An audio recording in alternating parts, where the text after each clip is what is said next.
Tècnicament, el cinema sonor hauria estat possible des de 1907, ja que anteriorment ja s'havia experimentat amb la sincronització del so amb la imatge i en aquest moment es resol el problema de l'amplificació, amb el desenvolupament de la vàlvula tríode, que era prou per al volum requerit en una sala de cinema.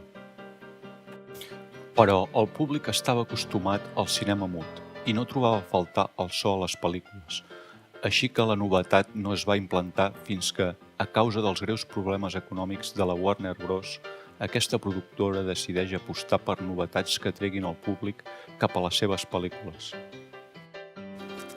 Després d'algun experiment comercial, el 1927 es presenta The Jazz Singer, la primera pel·lícula on se senten les paraules d'un personatge.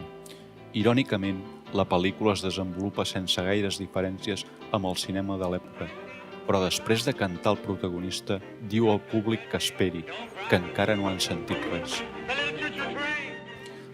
L'impacte d'aquesta novetat és immediat. Es duplica l'assistència als cinemes. El cinema mut pràcticament s'extingeix en pocs mesos. Entre les primeres pel·lícules sonores abunden els musicals i un excés de diàleg.